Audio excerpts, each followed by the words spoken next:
Hey everybody, and welcome to Uncle Josh's True Scary Stories Volume 9. I appreciate all the feedback that I've been getting, and I hope that I am responding to each and every email that I get as fast as I can, and I hope that I am responding quickly enough to the comments that you leave on all of the stories that I am putting up there. I really appreciate all of the feedback that I get. One of the biggest comments that I get, and it's mostly for the earlier volumes 1 through 4, is that I am talking too fast, and I am really concerned about this because right now I am recording this the way that I normally record it, and I will upload this into volume 9 as the introduction, and it sounds fine on a PC or Mac, but for some reason it sounds speeded up on a iPhone or an Android, and I'm not really sure why that's happening. So, I just came off of a vacation down in Florida, and it was wonderful to be on the beach. I'm going to make it a habit to try to make sure that everything is slowed down a little bit more. Due to the conversion, I'm not really sure what's going on, but we're going to test this out on this episode of Uncle Josh's True Scary Stories. So let me know if this sounds a little different. Some of these stories were recorded before I'm recording this little message. And yeah, you know what? Whatever. We'll go from there. We'll figure it out. Let me know what you think. And sit back. Enjoy some true scary stories from Uncle Josh. And as always, if you have a story that you would like to share with me, email me, unclejoshtruescarystories@gmail.com. Find me on Facebook and more social media to come. Everybody, enjoy the scare.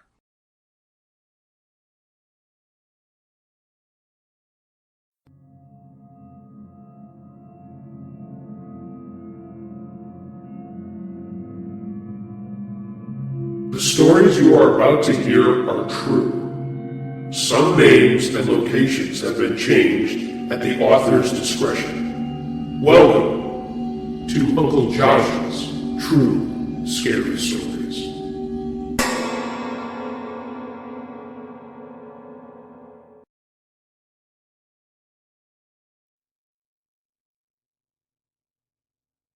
The Gray Man.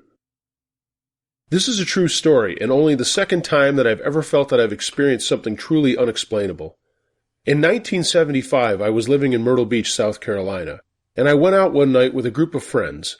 We ended up at a club in Litchfield Beach, which is just south of Myrtle Beach. Since the place was right on the water, we decided to go for a walk. At around 10 p.m., 6 of us left the club and started to walk south on the beach. Today, that whole area is populated to the gills, but back then it was fairly isolated. About a block or two south of the club, it got really dark because there weren't any hotels or houses. We were just walking along, kicking sand, having fun, when someone in the group, I don't remember who, yelled out, "Hey, what's that?" We all looked up and down the beach and noticed something that looked like a piece of material blowing in the wind. Maybe it was a towel left on a pole, but it was further down the beach, about 100 yards in front of us, so we couldn't really make out what it was. We all slowed to see what it was and then decided to walk closer. We were saying, it's this or it's that, and then we stopped. The material wasn't on a pole, and it wasn't hanging from anything. It was just fluttering, there in midair. None of us could really believe what we were seeing, and no one wanted to go any further, so we all just stood there, maybe 75 yards from this material waving in the air. At this point, I've got to admit, I was kind of scared. Maybe alarmed is more like it. You know that feeling when you see something you can't explain and you get goose pimples? The material, still loosely blowing in the breeze, started to take shape. I guess that's the best way to describe it. We were seeing a silhouette, and though we couldn't see what the material was made out of, it did begin to take the general shape of a head and shoulders. No features, but what it would look like if you draped a very light cloth or blanket over a mannequin. From the sand to the bottom of the cloth, there was nothing. It was still just floating there, 3 or 4 feet in the air. Where you would expect an arm to be on the figure, the cloth moved outward, motioning to us. That was the feeling we all got. It did that once, and when it did it a second time, we knew that it meant for us to leave. Although the motion was very subtle, it was deliberate, and the second time was no confusion to us as to what it was or what it meant. All 6 of us pivoted on our heels and ran back to the club. Back at the club, we were sitting on the steps, chattering about what we had just seen. An older man approached, having overheard us, which wasn't really difficult, as we were talking very loudly considering how excited we were. He said that there was no reason to be afraid, that what we had seen was the Gray Man. He said, "You know there's a storm coming when you see the Gray Man." None of us had ever heard of this, and we figured the guy was just drunk or off his rocker. But he settled down and began to tell us all about the Gray Man. As the story goes, during a hurricane years earlier, a man was trying to save his family and was unsuccessful. According to the legend, he now appears before certain storms to warn people of the coming danger. At that point, we really knew what the motioning cloth arm or whatever the heck it was meant. It was telling us to leave. Later, we arrived back in Myrtle Beach. A torrential downpour started. The streets were flooded, and we pulled into a gas station to wait for the storm to pass. And while this storm was strong, a week or so later, the entire beach area where we were at was evacuated for a hurricane. I think it was Hurricane David, but I can't remember. Not because of our sighting, but others, Pawleys Island, if you've ever been there, you've seen the signs and gift shops, is known for the legend of the Gray Man. But we didn't know of the legend at the time, and seeing the Gray Man was really one of the most incredible things that has ever happened to me.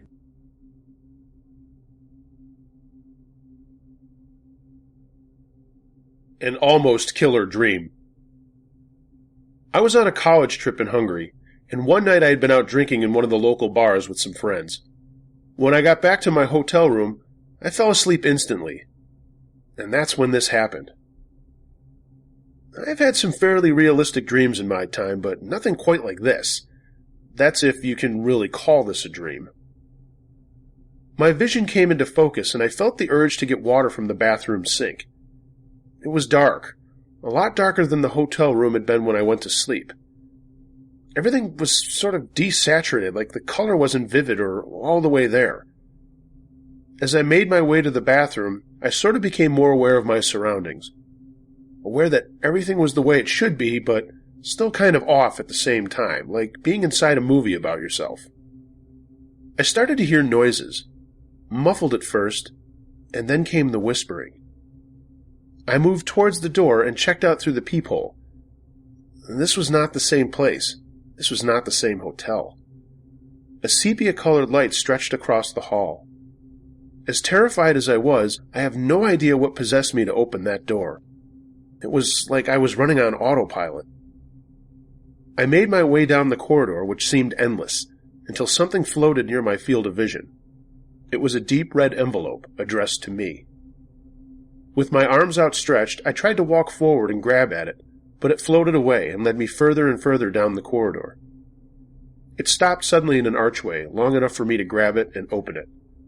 It read, "You're going to hell." As soon as I read that line, a cavern opened up beneath me, and I fell into it, and the letter shot down alongside me. Then I woke up. I had one leg outside the hotel window, and I peered down at the 30-foot drop below. I pulled myself back in. I don't sleepwalk, and the window was locked when I first entered the room. And all I can say is, I'm glad I'm not dead.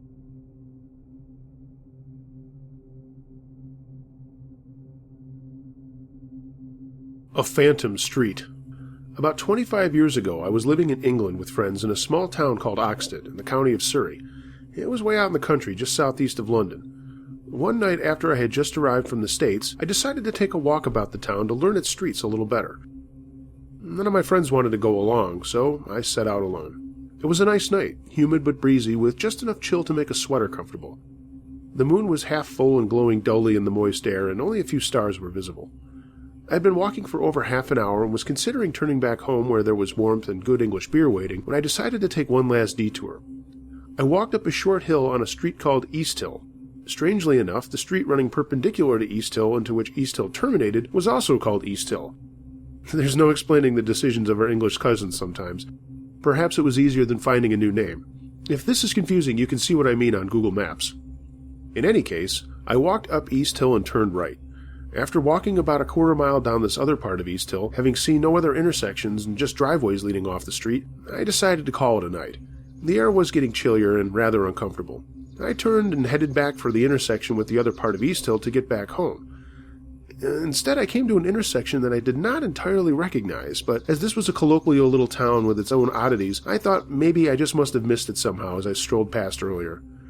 I walked down what turned out to be a dead-end street, and I saw no sign for its name. I remember that when I stepped foot on the dead-end street, though, with every step I took further down into it, I got the most appalling sensation of fear and being out of place, as out of place as I ever could be, though the feeling seemed to have no base in anything I could see. I mean, the street looked the same as many of the others on which I had traveled that night, but I remember as soon as I left it, the feeling of terror left me. After turning around and heading back out onto the street, I finally found the intersection where East Hill turned right for home, and I took it back that way that I had come. I was home not 20 minutes later, but here's the part that made this night one that I can't forget. The next day I had a friend drive me up East Hill and turned onto East Hill, making up some story about losing my sunglasses, which are worthless pieces of shit in that country anyway. And I looked for that street. It was not there. I'm not kidding. Later I went back and combed that part of East Hill for a hidden entrance to the Phantom Street and had no luck. I know I could not have been mistaken about turning right onto that street because the way to the left leads down a big steep hill along a waterway and under a railroad underpass. I certainly would have remembered that. In any case, there were no streets leading off of it either. Not for 2 miles or more anyway. I have never found a satisfactory explanation for walking on a street that never existed, but I can tell you that I remember nothing extraordinary about it. It simply looked like any other street in the neighborhood, except for the terrifying feeling it gave me. I'm not crazy. Believe me or don't, but this happened. My Hell House. I was 14 when my parents no longer wanted to stay in Memphis, Tennessee because of rising crime rates and the slew of crazy drug dealers and sex offenders that suddenly became our neighbors. I did leave behind a few friends and several relatives, but we were all looking forward to the move. My parents had found a house big enough for our family in a small, no-dot-on-the-map town called Mitchie, Tennessee. It was myself, my 2 sisters, my brother, both of my parents, and my 2-year-old niece. The house itself was actually quite nice when you don't count the fact that the ceilings leaked a lot, we had to install central heating and AC ourselves, and the floorboards were very creaky. But the house was over a century old, so all those things more or less came with the price tag. It was huge. 5 bedrooms and a storehouse in the backyard that was so large it could have been made into a sizable 2-story house on its own. However, pretty packages often come with nasty surprises, and this particular house was no exception.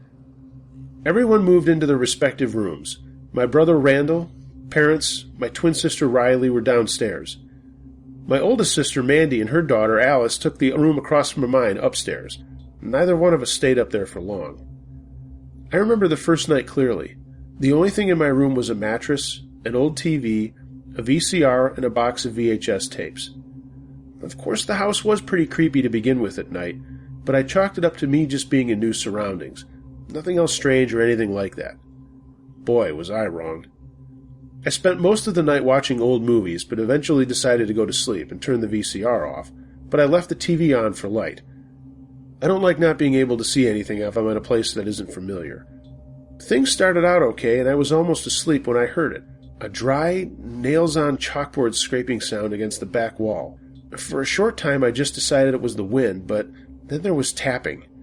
It was faint at first, but grew louder, till there was no way I could say I wasn't hearing it. Then leveled out, a steady tap-tap-tap that lost its rhythm every now and then. I didn't stay up there, I'm not going to lie. After the first night, I took my mattress downstairs and started sleeping in Riley's room. And this was nothing new. We'd shared a room ever since we were little due to restricted space and too many people. The second night, I slept a lot better. Riley, however, did not. She had just crawled into bed when a soldier stepped through the wall closest to the hallway. She watched him as he paused next to where I was sleeping, seemed to look off in the distance at something before continuing on his way out on the opposite wall. My sister immediately jumped over to my bed and woke me up, explaining in a rush what had just happened. I didn't go back to sleep, but she passed out sometime later. We told our mother about it the next day. She's more accepting of the paranormal. My father, however, thinks it's all bullshit, as did my older brother.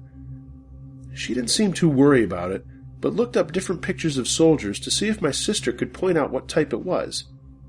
Riley pointed out a Confederate soldier, the exact kind that fought on the Shiloh battlefield where our house was located.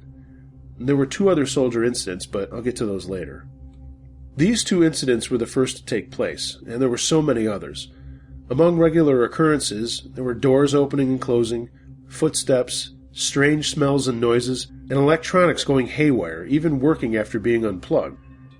My niece Alice would suddenly cease play or other activities and stare into an area of the room and then begin to scream unconsolably. She would cover her eyes, and no matter what we did to try and make her feel better, she wouldn't stop screaming. This stuff happened over and over. On some occasions, people that we invited over that had never been in the house would ask who the little blonde girl on the stairs was. There were 3 problems with this. The girl they described was 5 or 6. My niece was 2, had brown hair, and there was a gate installed to keep her from going upstairs. Needless to say, this creeped me the fuck out. Considering so many people saw this girl, I eventually stopped lying to myself that she didn't exist. Luckily, she never did much more than just appear. I had 3 different friends at the time that visited frequently. The first being a girl named Teresa. She was very Christian, and sometimes I wonder how the hell we even became friends. Looking back, I can't really find any similarities that we'd had, but we still got along. She would usually take a guest bed and wake up facing the opposite direction from which she slept and missing articles of clothing, such as socks or underwear. Sometimes I wonder if she had a sleepwalking problem, but the few times I stayed at her house, I never saw her do it. Aside from the strange sleeping thing, Teresa didn't have very many experiences aside from feeling uncomfortable and like she was being watched. This surprises me beyond belief, but I'm going to just digress on that point. The second friend was Judas. I don't think he was very comfortable in the house either, but he never really specified one way or another. He visited the most out of anyone because he lived closest. Hell, he practically lived with us at some points and could just walk in the door without knocking whenever he wanted. We welcomed him, but at some points I don't think the house did. I remember one particular day that he was questioning my beliefs on the upstairs room. Nobody in the house wanted near it. My brother had moved upstairs, but he had taken the other room. Another interesting fact, whenever we tried to take cameras upstairs to take pictures, the batteries would die. Needless to say, we avoided it like the plague. It just felt wrong up there. I decided we were going to have a test, so to speak, and sometimes I regret going through with it. But at the time, we were stupid teenagers, and stupid teenagers do stupid shit. I led Judas to the upstairs room and told him to stand in the far back right corner. He did, and I told him to stay completely still while I turned the light off. We stood for almost a full, uneventful minute. I was about to turn the light back on when he started freaking out. This was disturbing in and of itself because Judas wasn't the type to just lose it. I turned the light back on, and he moved to sit on the bed we had up there. We kept it as a guest bedroom, and our guest hated us for it. I moved to sit next to him. He explained that something had grabbed his neck, and when I looked, there were red marks all around it. I'd been watching him from the doorway. He hadn't done this to himself. We were both spooked, and from then on never went back in that room. The third and final friend was Kelsey. She hated the house more than either of my other 2 friends, and often complained of seeing or feeling things. I'd seen plenty things myself, so I didn't doubt her on this. The most prominent thing I remember involving her happened on a very interesting summer night. All of us were sitting outside in the carport. Riley, Mandy, Kelsey, and myself. We were all lost in conversation when Riley suddenly got very pale and pointed behind me, asking what something was. We all turned to look, just in time to see something huge run through the backyard. To this day, I can't really figure out what that was, but it had a body somewhat similar to a deer's, but it was upright. It had long arms and legs. It had a long face and hollow eyes, and it kind of looked skeletal. The way it moved was creepy enough without the damn thing looking like a demon beast gone completely wrong. It moved faster than any human could, but when it moved, its motions were jerky, as if it were breaking bones and re-breaking them as it moved. All four of us ran back into the house. I rarely went into the backyard after that at night. Most of these things happened after we had used a Ouija board. Once again, we were stupid teenagers, but then again, a lot of them happened beforehand, too. We would hear children giggling and playing games, and my niece at the time didn't have any friends.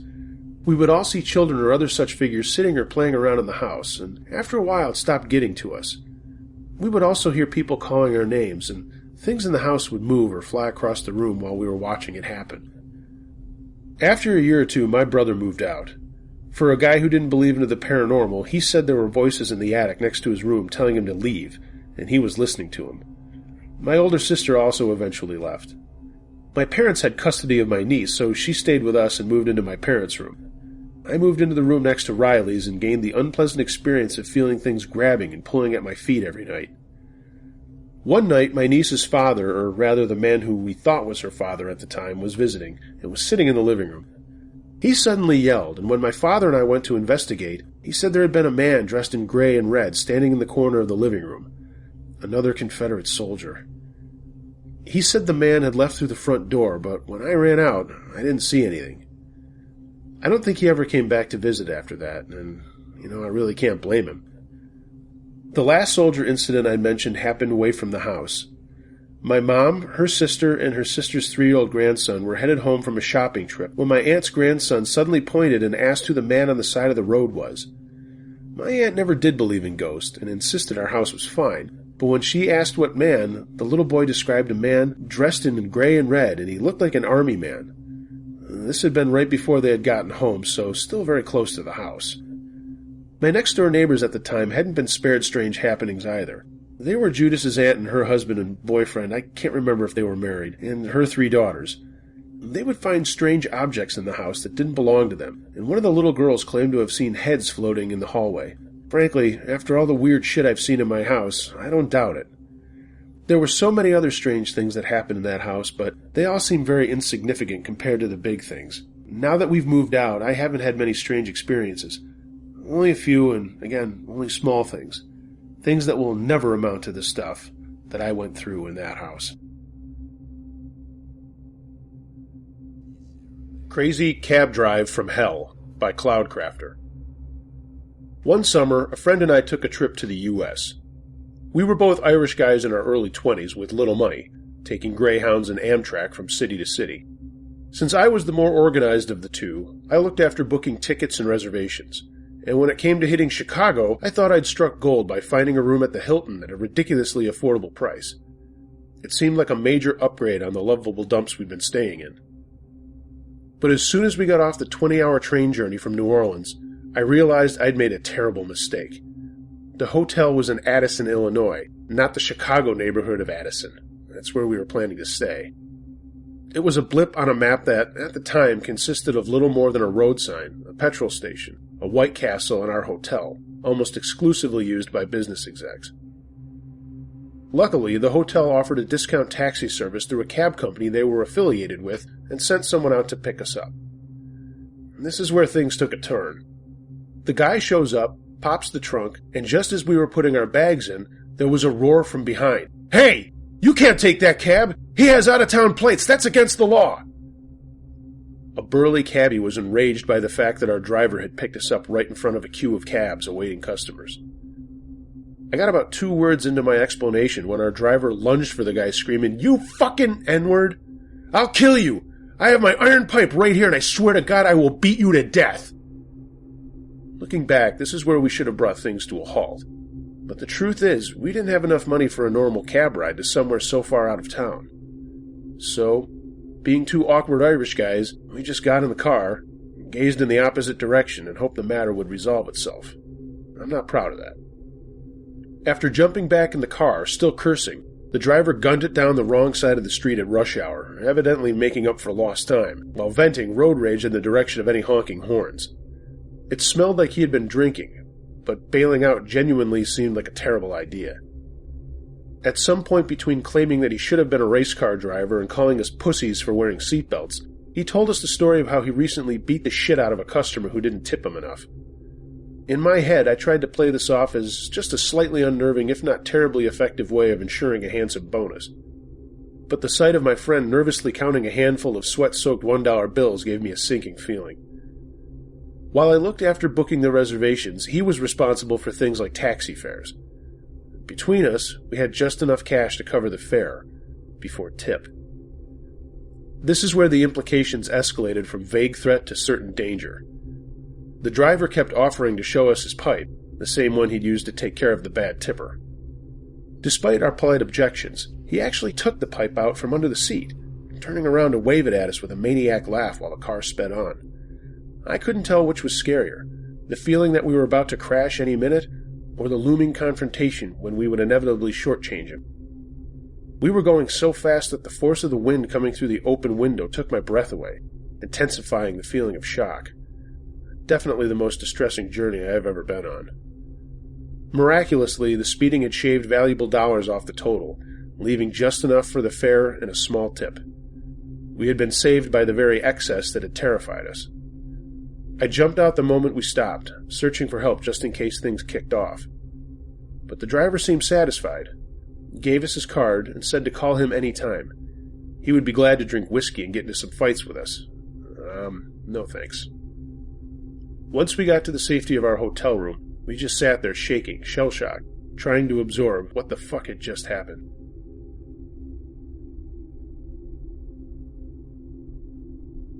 My son's friend Mike, and more. Lots of people in my family have had strange paranormal-type things happen to them over the years. By far the most real for me has been when my son Nate was 4 and he started talking to a friend named Mike. We lived across from a cemetery and he would often wave across the street and say that that's where his friend lived. Please don't take this as us being completely crazy, but we would often take family walks through this cemetery and one time came across a child's grave by the name of Mike. After that, we moved to Missouri and Nate's friend followed us. One night I saw Nate sitting on a rocking chair in his room and he was talking to the floor. I stood outside his room and listened as he chatted for about 10 minutes.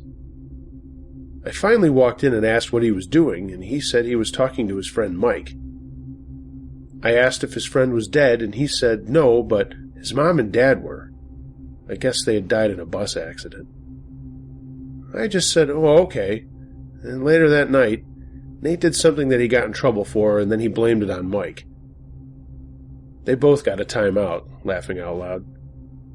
Nate has always had a friendly spirit that played tricks on him of some kind or another, and it always followed him around. Never bad tricks, but just strange things that we couldn't explain.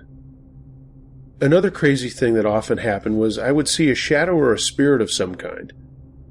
It would come into my room and walk through the wall and just go right through the wall into Nate's room. And that freaked the shit out of me, and till this day that memory is still so vivid. One last thing. This happened maybe 7 years ago, and again, I'm not crazy. The kids and I were at a local shrine cemetery in western New York. Uncle Josh, you know where it is, but I'm not going to name it. It was kind of our thing to go there and just relax and enjoy the peace, and plus that's where my gram was buried. We were saying hi to my gram, and one of my kids asked me who the people standing behind us were. Without looking, I just said, some people looking to say hi to their loved ones, just like we're doing. Nate said, no, they look strange. I turned around and saw a family dressed in clothes not from this time period, and their colors seemed to be off. I guess that's just the best way I can describe it. The people stood there, not quite looking at us, but more like looking through us. I said to my kids, okay, say goodbye to Graham and let's go to the bigger shrine for a minute. When we got there, we found a wooden heart with what appeared to be a suicide note. I didn't show the kids, but I gathered them up and I left there and never went back. I almost went back a few times with my other son Matt this summer, but I'm too freaked out to go there now. I grew up playing in that cemetery as a kid, and it was always a happy and peaceful place to go. But that last day freaked me out, and I'll never go back.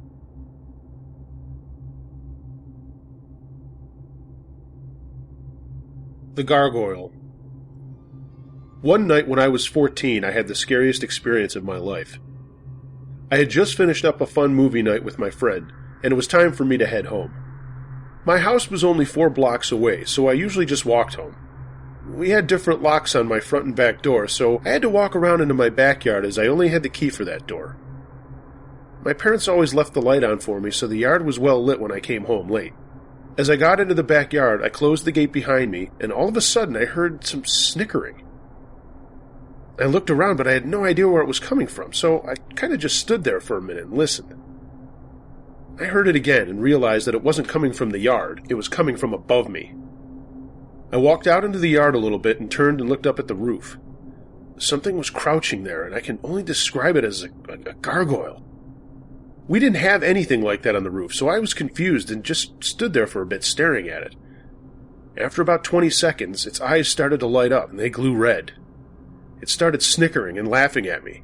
Then it started yelling my name, pointing at me, yelling, Shelby, Shelby, I see you. Man, I was so scared I thought I was going to shit my pants. I couldn't even move. Even typing this right now is making me tear up and shiver. Then it turned around and climbed to the top of my roof yelling, I'll be back for you, Shelby. I'll be back. Then it jumped onto my neighbor's house, and then onto the next house, and then the next. I ran inside, bawling my eyes out, and couldn't sleep. I had trouble sleeping for months. Till this day, I still can't sleep sometimes at night because I think about it. How did it know my name? What did it want? How did it know where I lived? Where did it go, and was it really going to come back? I've experienced a lot of paranormal stuff, but nothing compares to how scary that night was.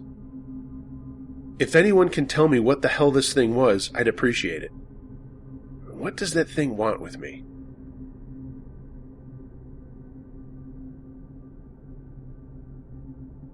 A strange video store.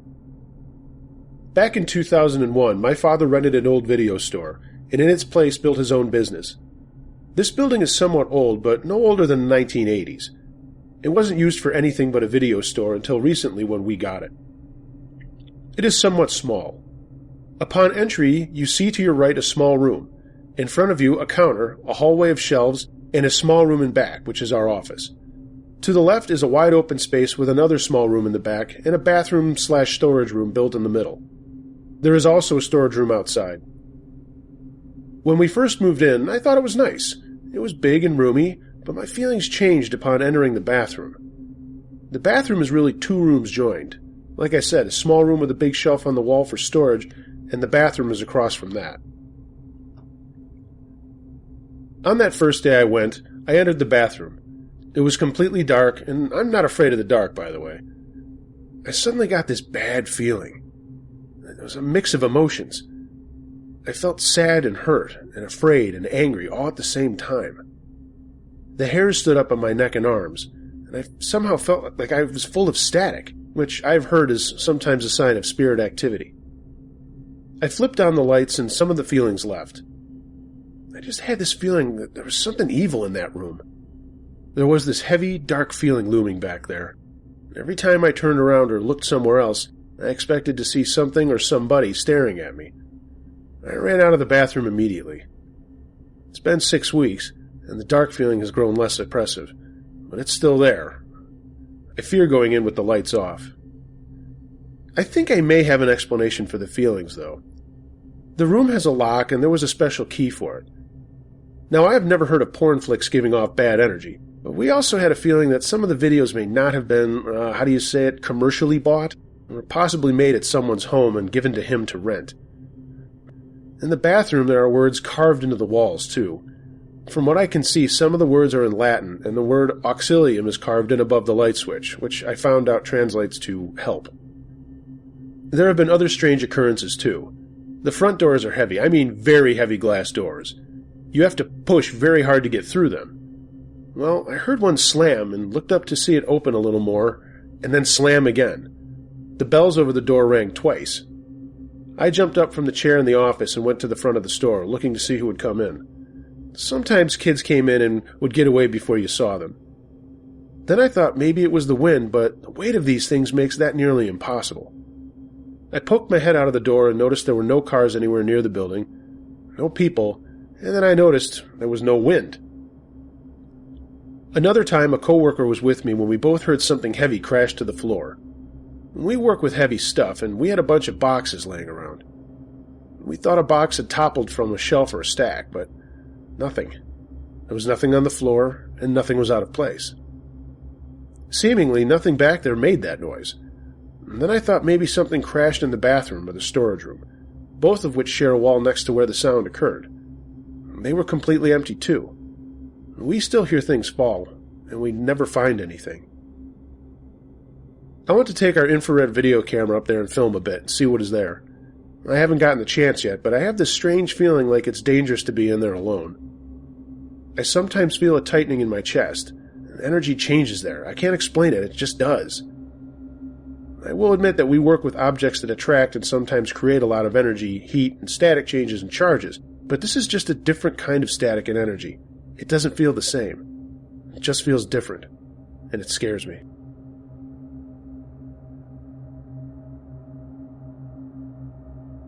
The store that never was.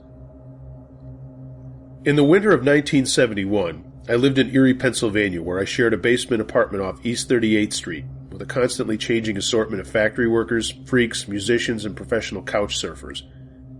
I had just been laid off and spent my days looking for work. Jobs were nearly impossible to find.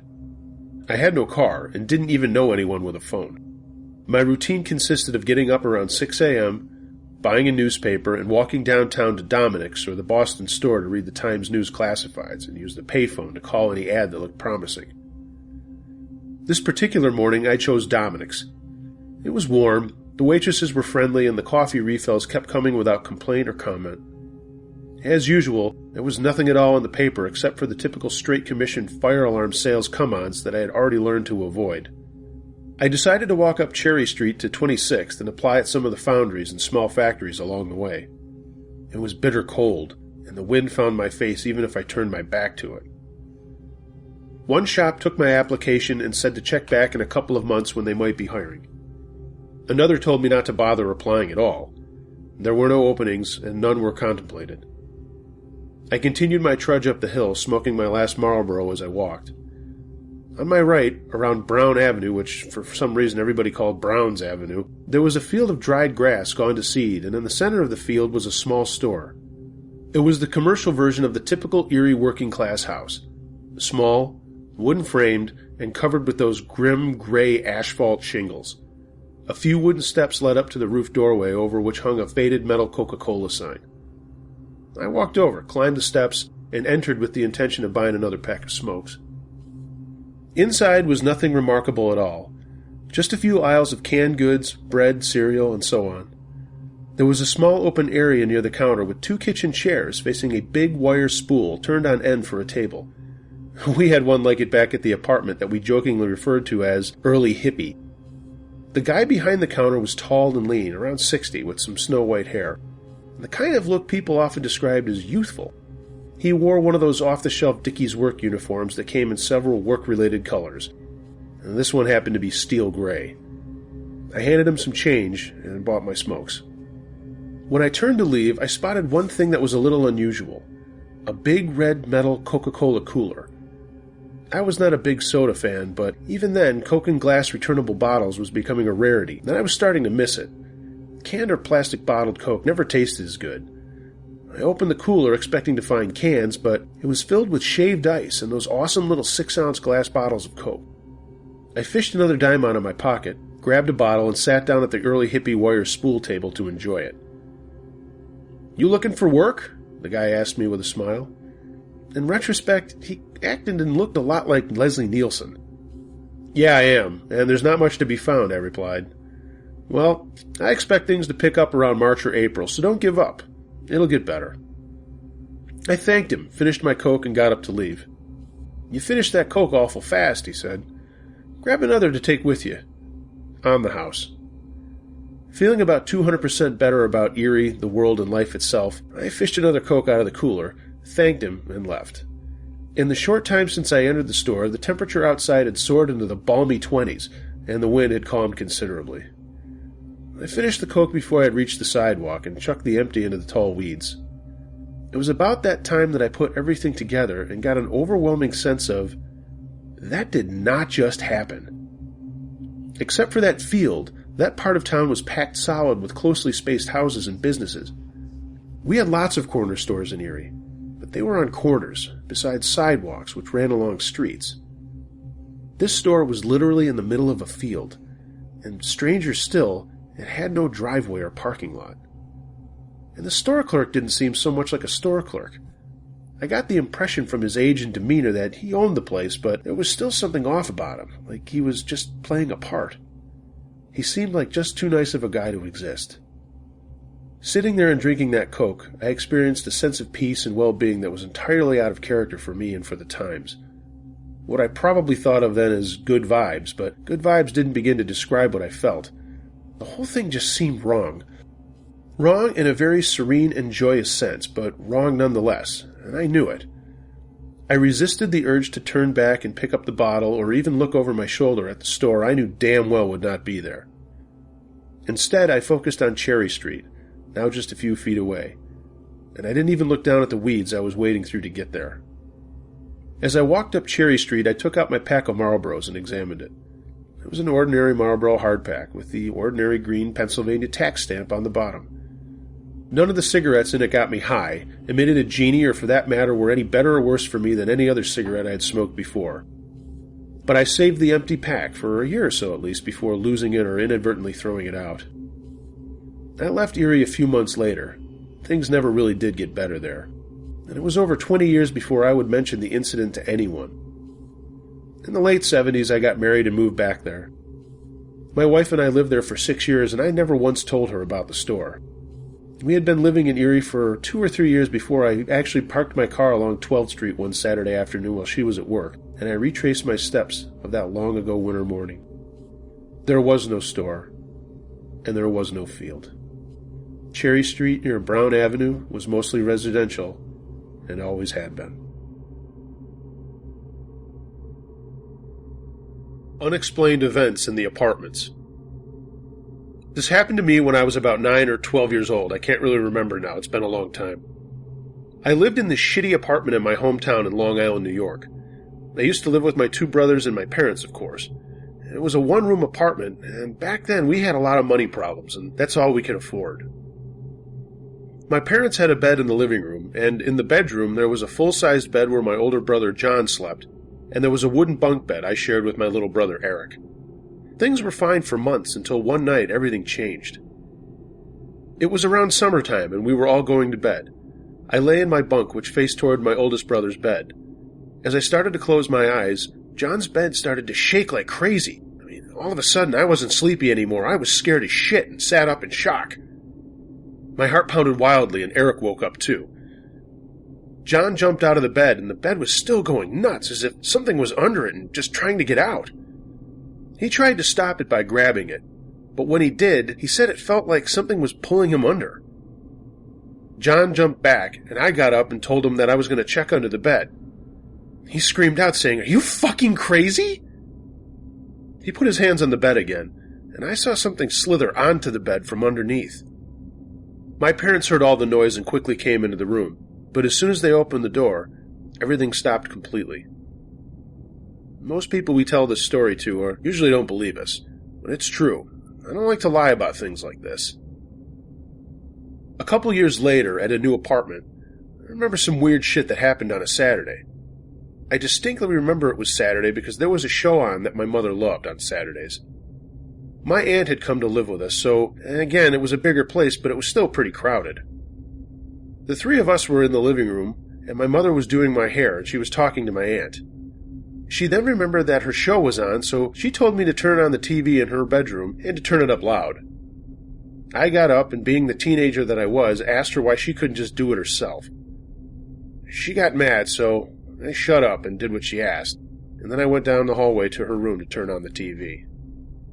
I walked down the little hallway which goes to my mother's room, and I suddenly felt as if someone had touched my back. I turned around, but no one was there. I went into the room and headed for the set. As my fingers were a few inches from the button, it turned on by itself. I froze in place. My mother screamed for me to turn it up. As I stared at the TV, The volume bar appeared on the screen. It came up all by itself, and the volume started going up. It was my turn to scream, and I ran back to my mother. She asked what the hell was wrong with me, but I was too scared to speak. After a while, I did tell her what happened, but she didn't believe me and said that I was just imagining things. I don't care if anyone believes me. I know what I saw.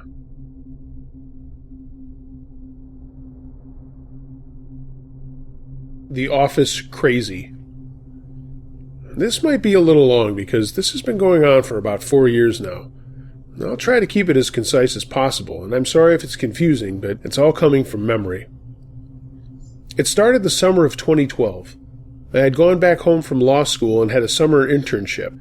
I normally kept my head down, got my work finished, and then walked to my mom's office to get a ride home.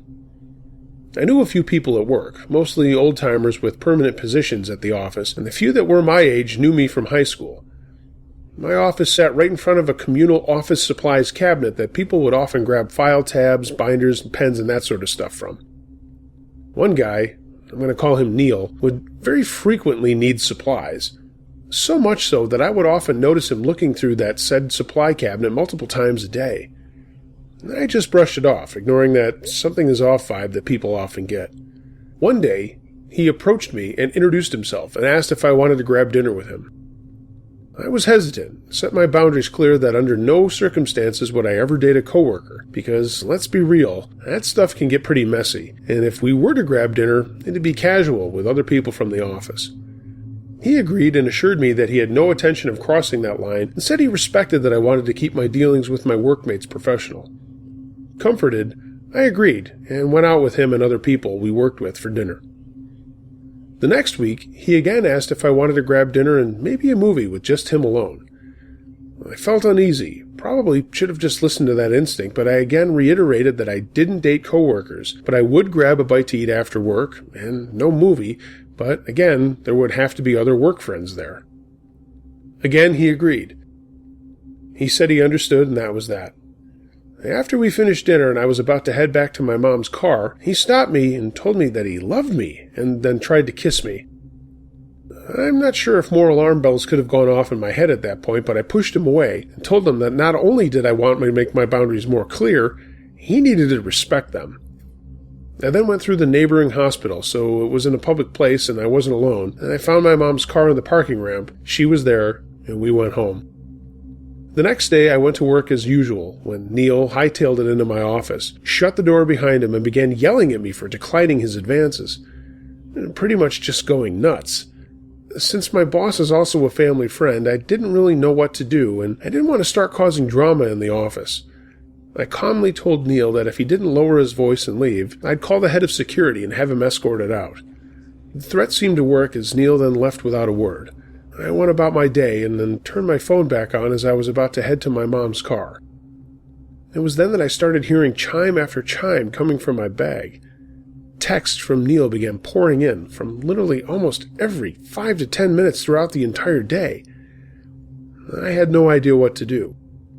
No idea what would make him think that he knew enough to love me, or any idea what would make him fixate on me like this. I kept my head down for the next couple of weeks in an effort to pacify him until I was able to hop on my plane back to school. Throughout that time, it was a constant back and forth between him yelling at me that we were going to get married, that I'd be his housewife and future mother to his 4 kids, or him berating me for only wanting to be friends with him, which wasn't even true at that point. I wanted nothing to do with him. I left to go back to school, thankfully, thinking that I would be able to cut him out of my life for good. Unfortunately, he kept calling incessantly, leaving voicemails, yelling at me, then voicemails crying because I wouldn't pick up the phone. I finally blocked all the numbers he would call from and had a few months of peace. The next year, I went back home for the summer again. Within a week of me being back, I got an anonymous delivery of red roses to my parents' house. Yeah, they were from him. He had gotten into my social media accounts and monitored my movements, which I didn't know, but I found out later. I've seen him outside of my apartment, outside of my classes. I've gotten anonymous flower deliveries at my door, and this has continued even until maybe just about a week ago. I've gotten notes slipped under my door, one from a notepad I keep in my apartment, though commercially available. I've gotten notes printed through my e-printer. I found a program on my computer and figured that this was how he was monitoring everything that I was doing. Once I removed it, everything's been quiet, which is how it's been for the last couple of days. But 2 days ago, my car got broken into. No word from the police if they have any information on who it was that broke into it. Everything has been quiet since. A little unnervingly quiet. I really hope Neil's obsession is over, but I can't be sure.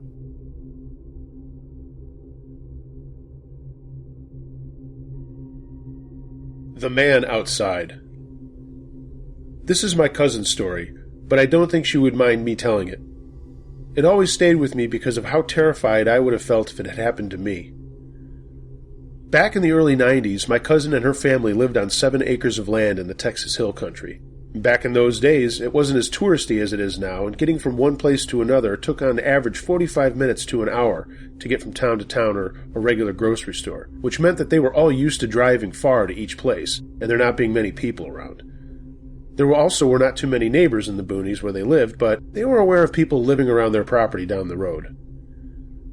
At the time, my cousin worked in town, and my aunt, uncle, and 2 other cousins had jobs or were in school on this particular day.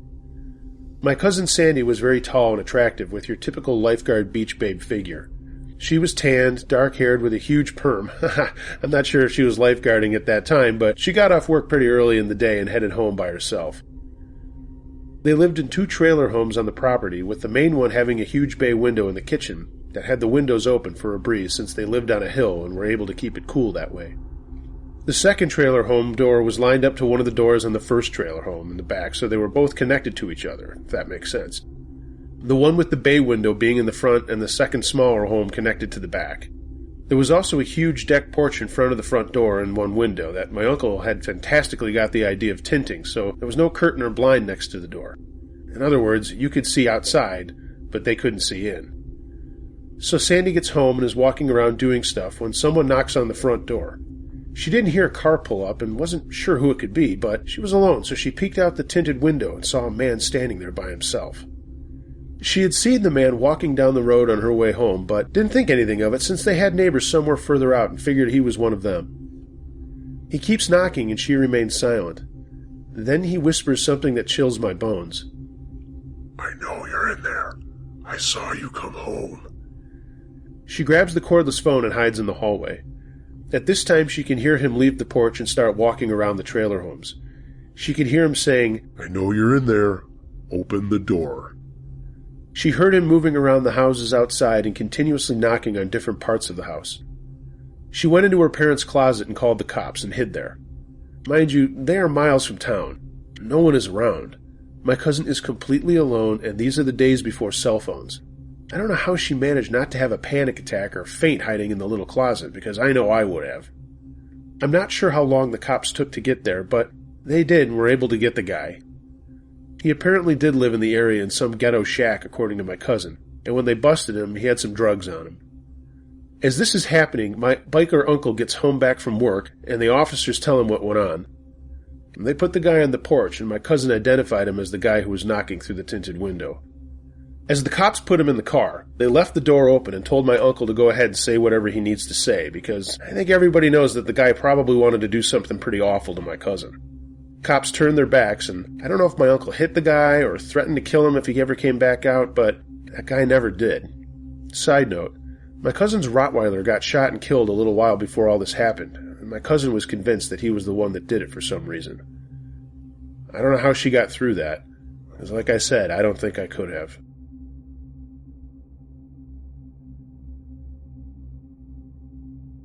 A Visit from the Black-Eyed Children. In 2007, I briefly separated from my husband.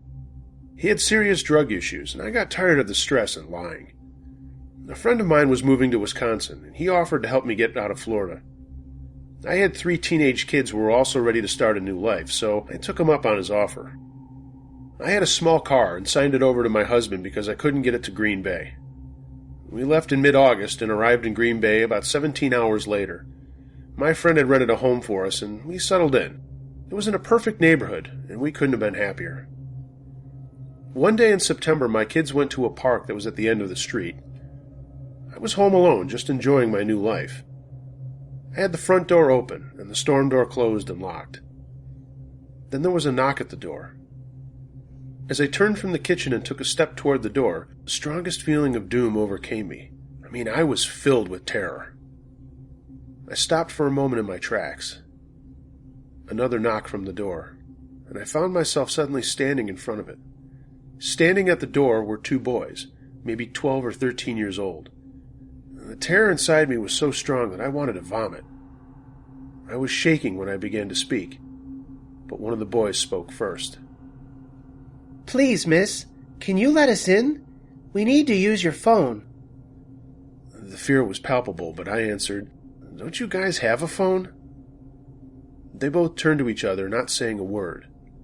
Then the boy spoke, changing the question matter. "Please, miss, my brother needs to use your bathroom. We won't hurt you. You don't have to worry. Please give us permission to come in." I said, "No, I don't think so, but there's a gas station on the next corner." The boy's head tilted upward, and his eyes were just two deep dark pools. Soulless. The other boy also looked at me. "Miss, we need to come in." Now, let us in! I yelled out, "No!" I slammed the door shut, locked the knob, the chain, and the deadbolt.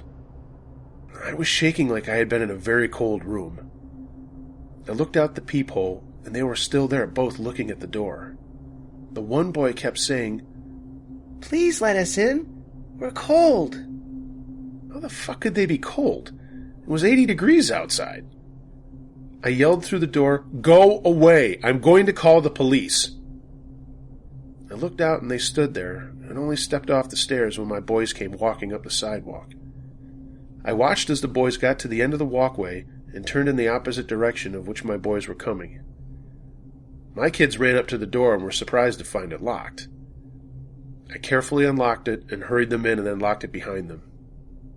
They asked me who the kids were, and I told them that they were just some kids selling candy for their school. After that day, I try to stay aware of what is around me. All I know is that what I experienced was something out of a movie. It traumatized me, and I sleep with the lights on. I know this sounds crazy, but I didn't tell my kids until my youngest, a girl, had graduated high school. My oldest son said that the moment they had stepped onto the sidewalk where our house was, he had a weird feeling in the pit of his stomach. He also admitted that he had seen both of them down in a nearby hiking trail, but not for a long time. Every time I think of this, I still get sick.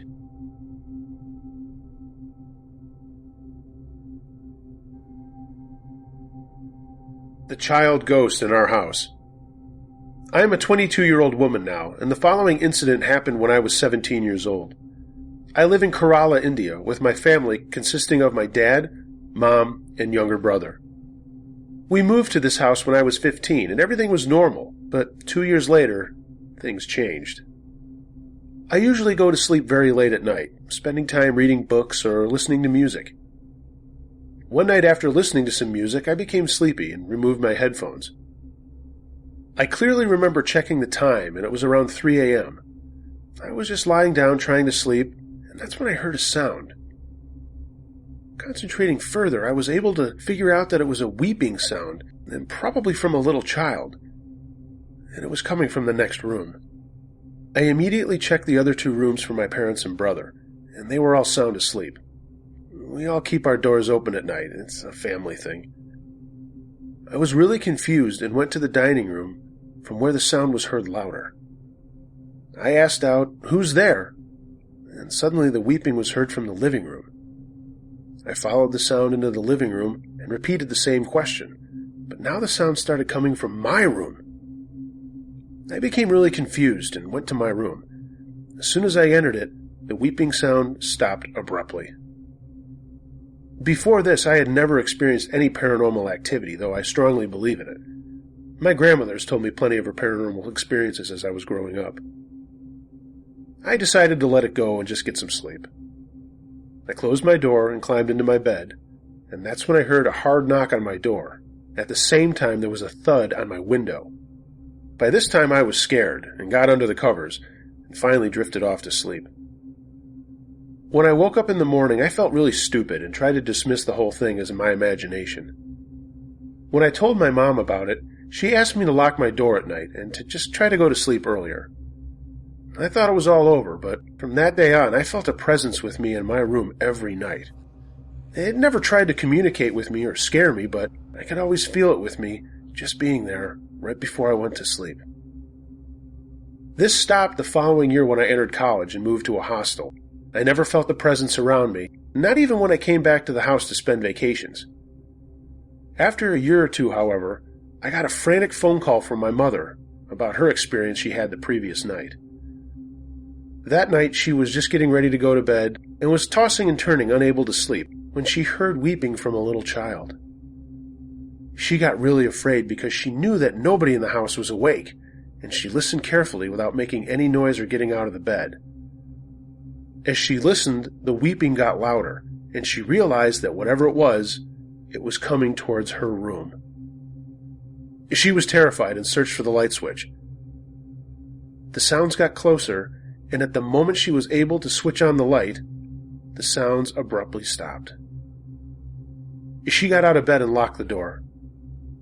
She slept with the lights on that night, and when she woke up in the morning, she remembered about my experience and called me. She started locking her door at night, but neither of us ever heard that sound again.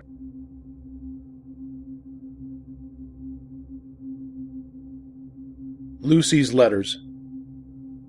In this small town, my family and I had lived at several places before settling down in a house on Pennsylvania Avenue. It was a very quiet neighborhood. My folks made quick friends with all those around. In the house on the left of ours lived an old woman named Lucy. She and my parents got along very well. Her husband had died about 2 years prior, and having no family close by, we became sort of a surrogate family to her. Lucy and her husband had bought their house and property in the 40s and lived there all their lives. Her husband loved to tinker around the house and yard, but the yard was his real passion. He gave meticulous care all year long, while she would type letters to distant relatives, telling them all about the progress he was making. Lucy's husband brought the yard to a beautiful state, and we were told everyone admired and remarked on its condition.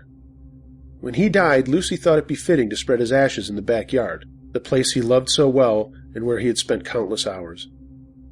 But after some time, Lucy was convinced that her husband had come back to his yard. She would tell us of hearing the sound of footsteps coming across the grass or someone or something tapping her on the shoulder when she went back there.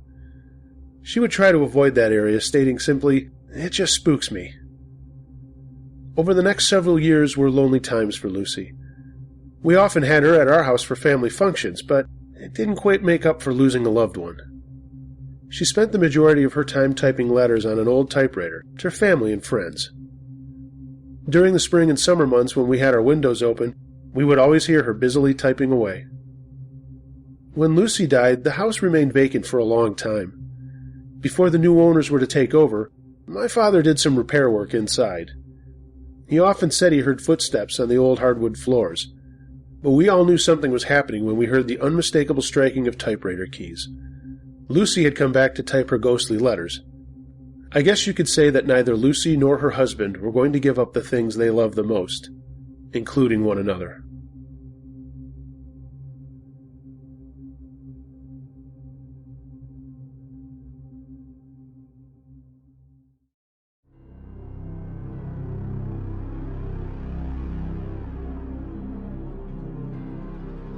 Hey gang, thanks for listening. I hope you enjoyed these stories as much as I enjoyed sharing them, and if you like what you heard, be sure to like, share, and subscribe, and feel free to leave a comment or two. It means a lot to hear from you. If you want to get in touch with me, email unclejoshtruescarystories@gmail.com, and you can find me on Facebook, follow me on Twitter, and see me on Instagram. Links to all are in the description below. I'll be completely honest with you, I have 0 followers on Twitter and Instagram because I just set those accounts up about 2 minutes ago. But when a new show is ready, I'll let you know at those outlets, as well as any subscribers will get the notification that there is new material up on YouTube. Also, if you like the music you heard in this volume, please see the artist's name, track listing, and where you can hear more of their work in the description below as well. And lastly, If you would like your story featured on this channel, email it to me with a title, a short description of what it's about, and be sure to change any names to protect anyone whose name should be left out. I'll be back soon with another volume of scary stories, so stick around. Until then, be wary of things that go bump in the night. It could be anything. A ghost, a monster, or the guy next door.